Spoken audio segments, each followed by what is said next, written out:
자, 하나님 말씀 히브리서 13장 9절로 16절 말씀입니다. 자, 히브리서 13장 9절로 16절 말씀입니다. 신약성경 368면 하나님 말씀 히브리서 13장 9절로 16절 말씀입니다. 자, 한 절씩 교독합니다. 여러가지 다른 교훈에 끌리지 말라.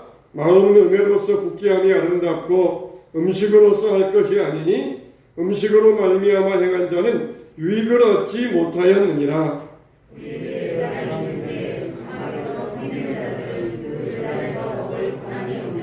이는 죄를 위한 짐승의 피는 대제사장이 가지고 성소에 들어가고 그 육체는 영문 밖에서 불사름이라.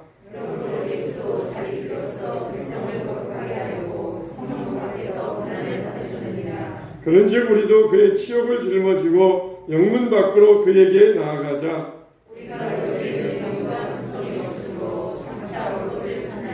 그러므로 우리는 예수로 말미암아 항상 찬송의 제사를 하나님께 드리자. 이는 그 이름을 정하라는 입술의 열매니라. 오직 선을 행하기와 서로 나누어 주기를 의지하라. 하나님이 같은 제사를 기뻐하시니라. 아멘. 할렐루야. 주님의 이름으로 사랑하고 축복합니다. 할렐루야. 우리가 흔히 가장 배은 망덕하다 그런 경우에 물에 빠진 사람 건져 주었더니 보따리 내놓으라 한다. 그런 말을 사용하지 않습니까? 기껏해서 자기도 목숨 걸고 물에 빠진 사람 구해주었더니 보지도 못했던 보따리 내놓으라 한다. 참 배은 망덕한 사람이다. 그렇게 말을 해요. 우리는 예수님의 피로 구원받은 사람입니다. 지옥 가야 될 마땅한 사람, 죽어 마땅한 사람을 예수님께서 목숨 걸고 우리를 구원해 주셨습니다. 그런데 참 딱하게도 우리들은 보따리 잃어버린 사람들이에요. 그 보따리가 어디 갔겠습니까? 강을 건너가다가 보따리가 강물에 흘러가가지고 잃어버리지 않겠습니까? 자기도 억울하니까 아무나 붙들고 보따리 내놓으라고 그렇게 말하고 싶었을 것이에요. 우리도 이와 같이 다 인생 살다가 잃어버린 자들이에요.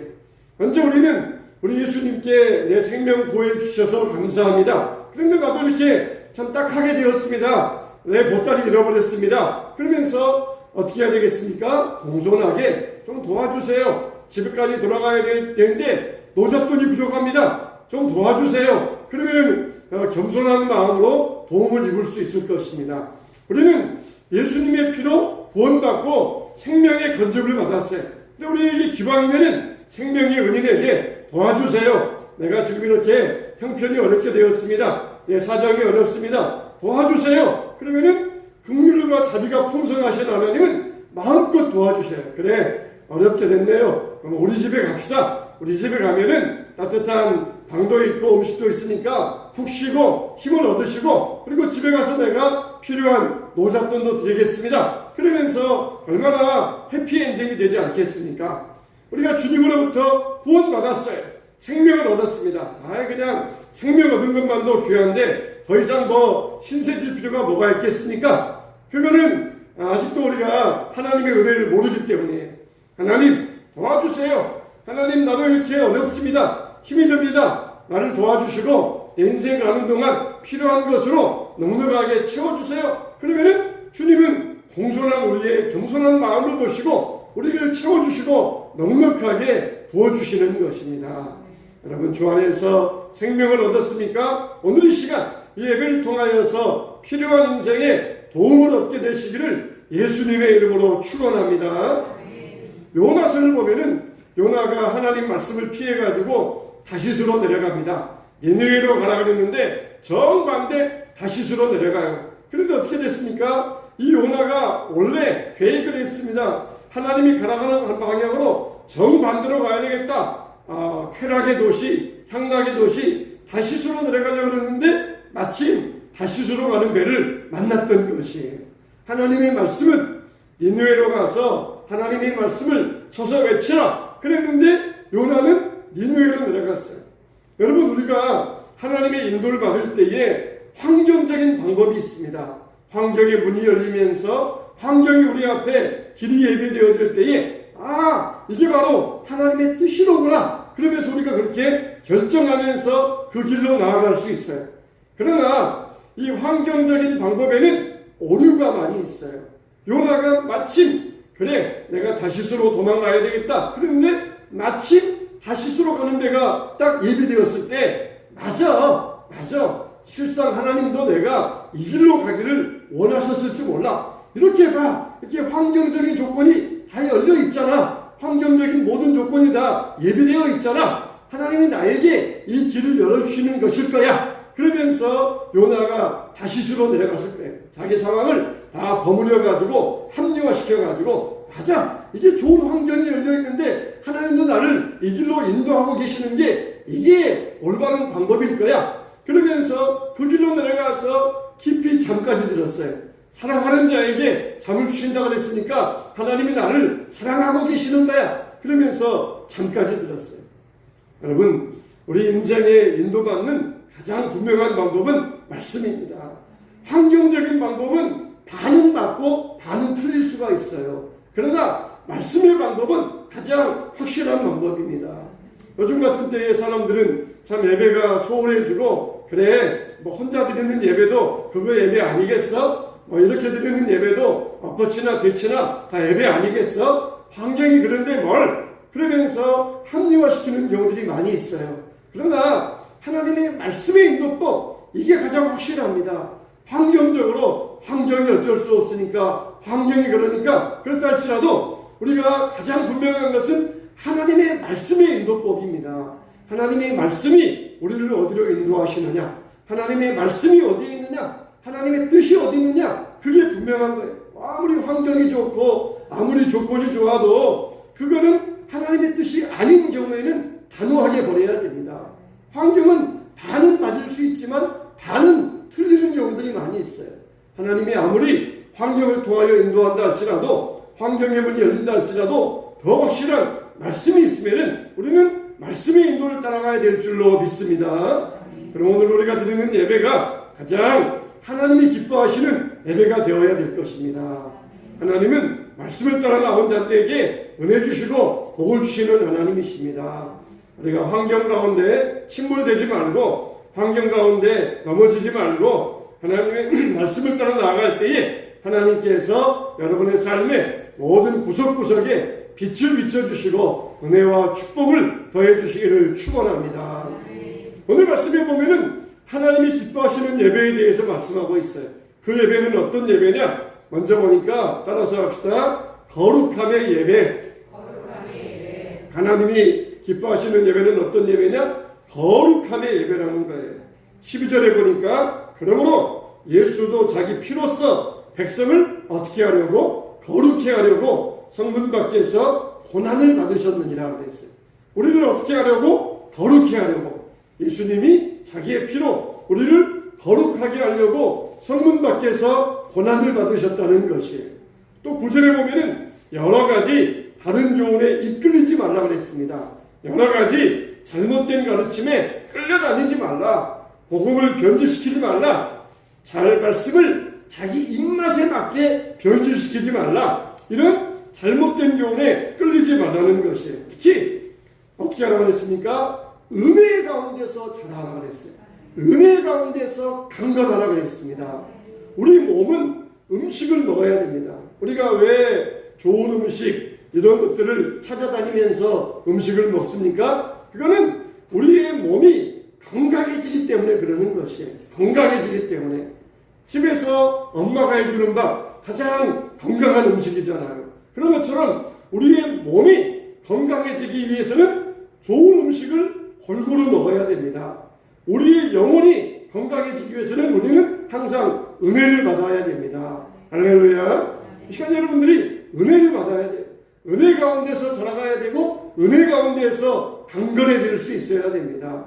찬양할 때에 은혜를 받아야 되고 기도할 때에 은혜를 받아야 되고 말씀 들을 때에 은혜를 받아야 돼요.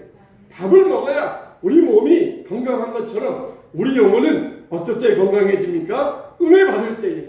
은혜 받을 때에 우리 영혼이 강건해지게 될 수가 있는 것이에요. 그래서 우리가 성도 간에 교제를 나눌 때에도 서로 음식을 먹으면서 교제하는 것도 필요하지만 우리는 기도와 말씀으로 은혜를 나누면서 교제를 나누어야 됩니다. 우리 같이 2명만 같이 모여도 커피 마시고 밥 먹고 그랬습니까? 그러면은 기도 제목은 뭐예요? 오늘 은혜 받은 말씀이 뭡니까? 물어보면서 그런 교제가 있으면은 반드시 있어야 됩니다. 기도 제목 있으면은 기도해 드리겠습니다. 그런 말씀이 있으면은 은혜 받은 말씀이 있으면은 은혜 받은 말씀 나눠주세요. 그러면은 희한하게도 같이 말씀을 들었는데 그 사람 입에서 그 말씀을 다시 들으면은 얼마나 더 은혜가 되는지 몰라요. 같이 말씀을 들었는데 나는 그 말씀은 그냥 이렇게 가볍게 지나가는데 이 사람은 그 말씀을 자기가 은혜 받았다는 거예요. 그러면은 그 사람 입에서 다시 그 말을 들으면은 그게 얼마나 은혜가 되는지 모릅니다. 강의 들으면서 신학교에서 강의 들으면서 시험 준비하면서 서로 강의 들은 말씀을 나누는데 그러면은 거기에서 강의 들었을 때 또 나누면은 그게 또 얼마나 은혜가 되는지 몰라요. 우리 은혜는 그와 같은 은혜가 되어야 됩니다. 그럴 때 우리가 은혜 안에서 강건해지는 것입니다. 구약 시대에는 짐승의 피를 가지고 성소에 들어가서 백성들을 거룩하게 만들었어요. 제사장이 짐승을 잡아가지고 각을 뜨고 피를 흘려가지고 성소에 뿌리고 그리고 그 고기는 가지고 나와서 제사장이 성문 밖에서 고기를 먹으면서 제사를 완성했던 것입니다. 그러니까 짐승 한 마리 가지고 성소에 뿌리고 이 성소의 마당에 있는 성전 제단에 뿌리고 지성소에 들어가서 지성소에 있는 법궤 옆에 뿌리고 그리고 성전 밖에 나와서 제사장들이 나눠 먹고 그러면서 그 제사를 완성했던 것이에요.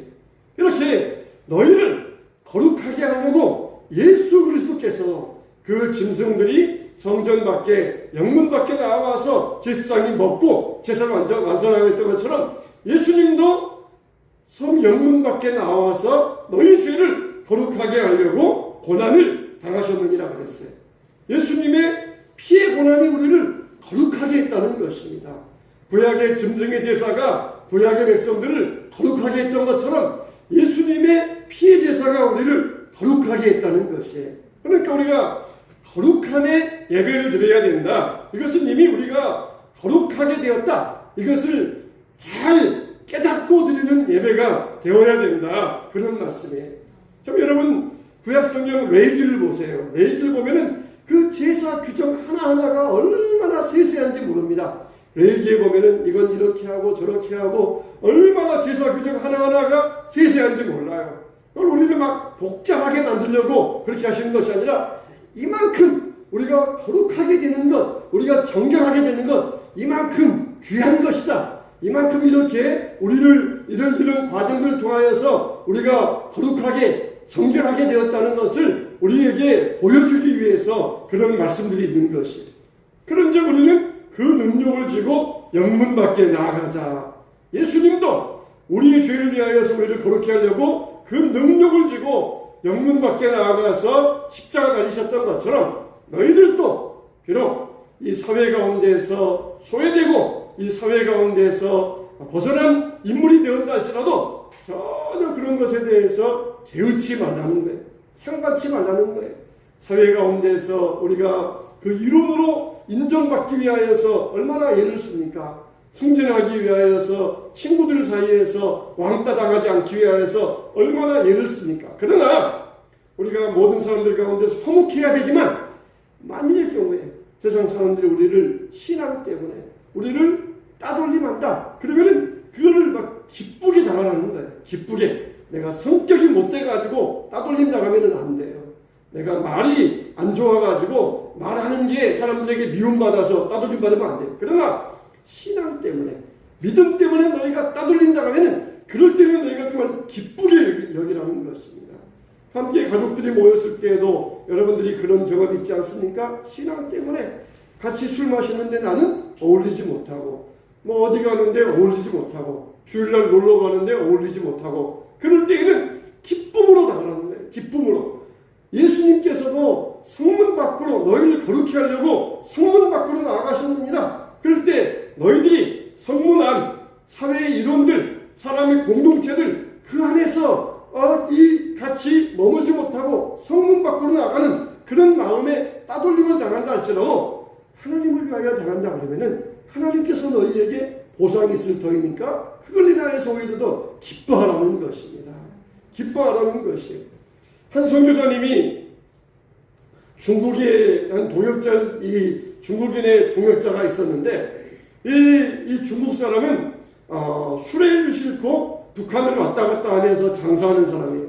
그래서 수레에다가 중국 물건을 싣고 북한에 가서 장사하고 또 북한의 물건을 싣고 중국에 와서 장사하고 그런 일을 했습니다. 그런데 북한에 왔다 갔다 하면서 물건만 가지고 왔다 갔다 한 게 아니라 이분은 성경도 몰래 감추고 가서 전하고 그리고 만나는 북한 사람들에게 복음을 전하고 그렇게 하는 일을 했어요. 그런데 이 한 사람이 밀고를 해가지고 그만 이 사람이 북한의 수용소에 감금이 되었습니다.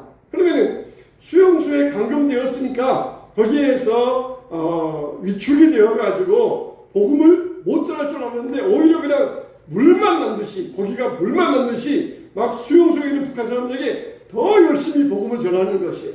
그래서 이제는 수용소 안에 가로 세로 1m 높이 가로 세로 1m 거기에다가 딱 가두어 놓았어요. 이 높이와 가로 세로 1m 높지도 못합니다. 발도 제대로 못 뻗습니다. 그런 곳에서 보통 사람들은 이틀을 견디기 힘들대요. 아무리 정신력이 강해도 일주일을 넘기지 못한대요. 근데 이분은 3개월을 거기에서 지냈습니다. 3개월을 지냈어요. 하도 독종이니까 거기에서 독방에서 빼주지도 않고 3개월을 거기에서 두드라는 것이. 다리 뻗지도 못하고 어깨도 올리지도 못하고 눕지도 못하고 거기에서 3개월을 버티다가 그리고 수용소에서 6개월 만에 나왔습니다. 도대체 어떻게 그 작은 독방에서 3개월이나 견딜 수 있었습니까? 힘들지 않았습니까? 일주일도 못 견딘다는데 어떻게 3개월을 버티셨습니까? 그랬더니 하는 말이 나는 마시고 있었습니다. 3개월 동안 그 독방에서 생명수 되시는 예수님을 마시고 있었습니다. 이런 고백을 하더라는 것입니다. 정말 생명수 되시는 예수님을 계속해서 거기서 마시고 있었다는 거예요.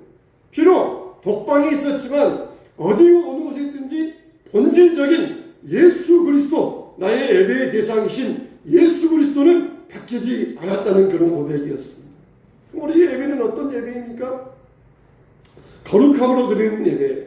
우리 예배는 예수의 피로 거룩하게 된 자들이 모여서 드리는 거룩함의 예배입니다. 그래서 우리는 은혜 가운데서 자라고 강건해질 수 있어야 됩니다. 우리 예배는 육신의 마음으로 드리는 것이 아니에요. 우리 예배는 은혜를 채우고 하나님을 바라보는 예수 그리스도의 피를 구하는 거룩함의 예배인 것입니다. 사랑하는 성도 여러분, 여러분들이 예수 그리스도의 보혈로 거룩함의 됨을 분명하게 믿고 고백하시기를 축원합니다. 축원합니다. 두 번째로 우리 예배는 찬미의 예배입니다. 15절에 보면은 이러므로 우리가 예수 그리스도로 말미암아 찬미 제사를 하나님께 드리자. 이는 그 이름을 증거하는 입술의 열매니라 그랬어요. 우리는 예수님은 능력을 주고 영문 밖에 나아갔다 그랬어요. 왜 그랬습니까? 너희들도 능력을 주고 성문 밖으로 나아가자. 왜 그랬어요? 14절에 보니까 우리가 여기는 영구한 도성이 없고 장차 올 것을 찾나니. 비록 초대교회 성도들이 영문 밖으로 나아가는 고난의 생활이었지만 우리에게는 영원한 도성이 있다는 것이에요. 이 사회적인 이론 가운데서 쫓겨나서 영문 밖으로 나아가지만 그러나 우리에게는 영원한 도성, 영구한 도성이 우리를 위하여 예비되어 있다는 것입니다. 그래서 이 땅에서는 비록 믿음으로 사는 것 때문에 힘든 일이 있다 할지라도 장차 너희에게 있을 영구한 도성이 있느니라. 그러므로 예수로 말미암아 찬미의 제사를 드리자. 이렇게 말씀하고 있어요. 우리가 왜 찬미의 제사를 드려야 되느냐? 그 이후에 가장 중요한 이유는 뭐냐? 우리를 위하여 영구한 도성이 있기 때문에 우리가 찬미의 제사를 드릴 이유가 된다는 것이에요. 다른 이유들도 얼마든지 많이 있습니다. 그러나 우리가 찬송의 제사, 찬미 제사를 드려야 될 가장 중요한 이유, 우리를 위한 영구한 도성이 있다. 이 한 가지만으로도 충분하다는 것이. 충분하다는 것이. 정말 우리 같은 죄인들, 우리 같은 사람들 자체로 본다면은 어떻게 우리가 천국의 백성이 될 수 있겠습니까? 오직 예수님의 대속의 죽음을 통하여 우리가 용서받고 천국을 허락받았으니까 그 이유 하나만 가지고도 너희들이 찬송할 이유가 충분하지 않느냐. 그걸 이들에게 강조하고 이들에게 그냥 집어넣어, 그냥 이들에게 마음속에 강하게 집어넣어 주고 있는 것이. 그냥 가다가 돌뿌리에 탁 걸렸어요. 어우, 새끼발가락이야. 재수 없어. 어우, 오늘따라 이렇게 운이 나빠. 그러면서 불평하지 말고 너희가 왜 찬송해야 되느냐. 하늘나라의 도성, 영구한 도성, 그거 있는 것 한 가지만이라도 너희가 사는 동안 80평생, 90평생 내내 찬송해도 그래도 너희가 찬송이 부족할 터이다. 그래도 충분한 찬송의 이유가 될 것이다. 그걸 우리에게 강조하고 있어요. 그런데 하나님 앞에 많은 필요가 있어요. 구할 것들이 많이 있어요. 그러나 그건 다 우리에게 있으면 보너스입니다. 보너스. 본봉이 있어요. 본봉이 있어요. 보너스예요. 보너스. 보너스들도 중요합니다. 이미 우리에게 영구한 도성이 있다. 그거 하나만 가지고도 너희가 찬송해야 될 이유가 충분히 된다는 것입니다.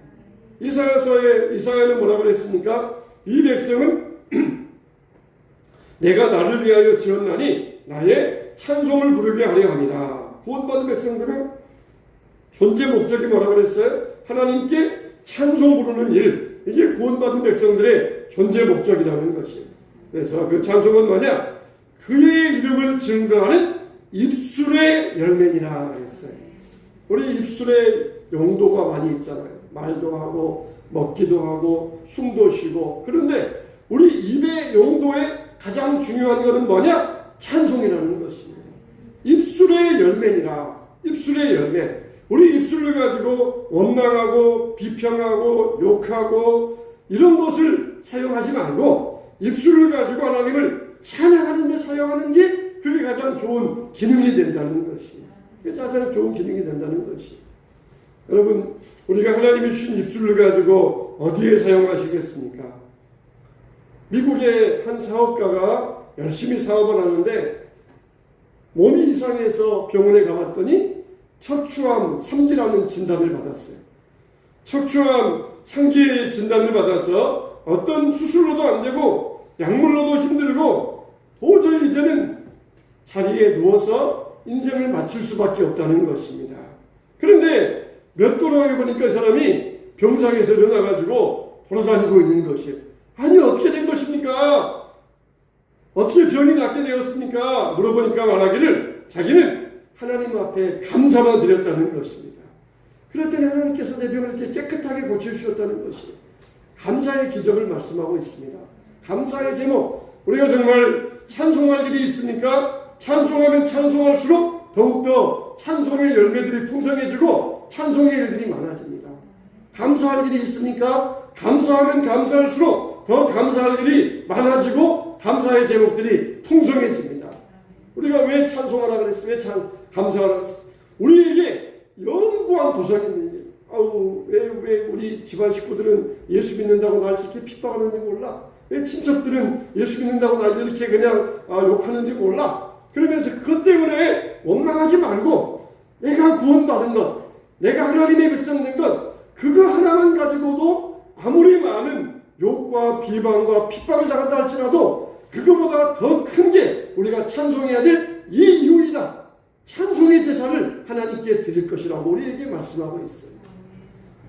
요즘은 우리가 하나님 믿기가 얼마나 좋습니까? 하나님을 서로 다 이해해 주잖아요. 가정에서도 웬만하면은 다 이해하고 그리고 다 거기에 대해서는 우리 서로 이렇게 서로 이해하자 그렇게 말하잖아요.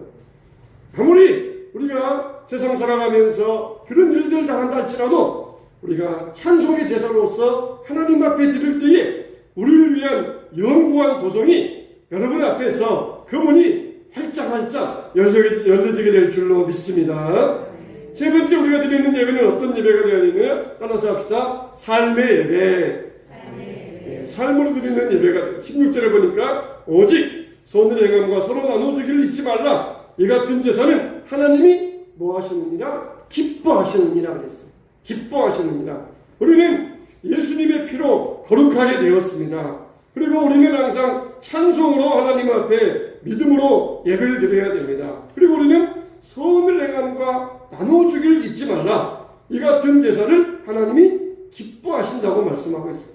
우리의 삶이 예배가 되어야 된다는 것이, 삶으로 드리는 예배가 필요하다는 것입니다. 하나님의 구원을 받은 우리가 거룩함과 사랑으로 선을 행하고 나누어주는 것, 그게 하나님이 기뻐하신다는 얘기예요. 이렇게 경건하고 선한 삶을 살아갈 때 하나님이 아주 좋아하신다는 것입니다. 우리의 마음을 은혜로 가득 채워가지고 우리의 삶 가운데 경건하고 의로운 삶을 살아갈 수 있어야 돼요. 이사야서에 보면은 보라, 나의 택한 종 곧 내 마음에 기뻐하는 바 나의 사랑하는 자로다. 그분은 누구입니까? 상한 갈 때도 꺾지 아니하고 꺼져가는 심지도 끄지 않는다 그랬어요. 꺼져가는 심지 이것도 끄지 아니하시고 상한 갈 때 꺾지 않으신다는 것이에요. 그 말은 무슨 말입니까? 연약한 자들, 병든 자들, 죄인들, 친구들, 심령이 외로운 자들, 하나님은 외면하지 않으신다는 것입니다.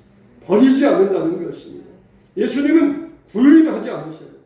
친구와 같이 우리를 다가오셔서 위로하고 함께 하십니다.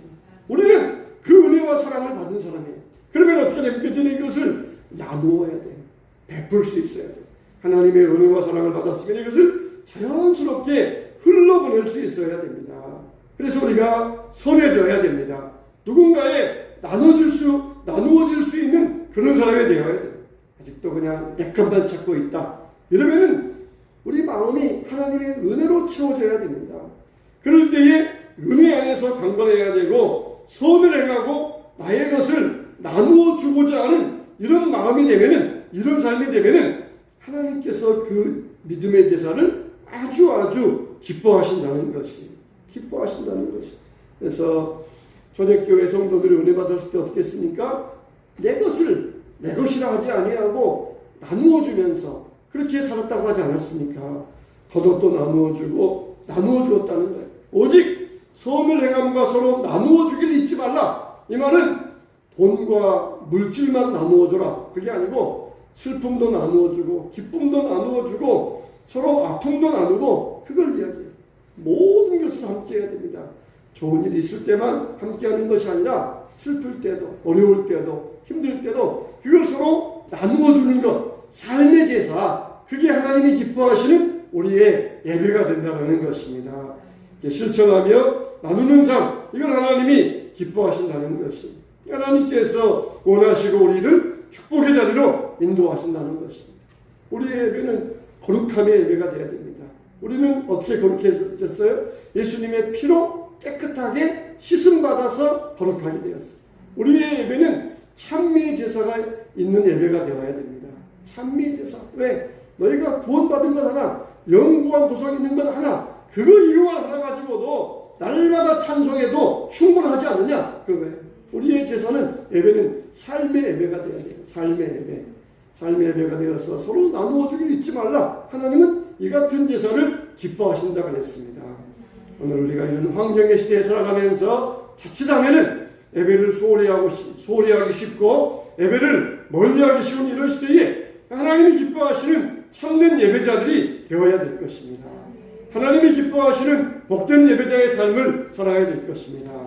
하나님께서는 이런 기뻐하시는 예배를 통하여서 우리의 모든 삶을 둘러주시고 신쳐주시고 울타리가 되어주셔서 우리를 주 안에서 함께 기뻐하며 함께 은혜 나누며 살게 하는 축복의 삶을 살게 하여 주실 것입니다.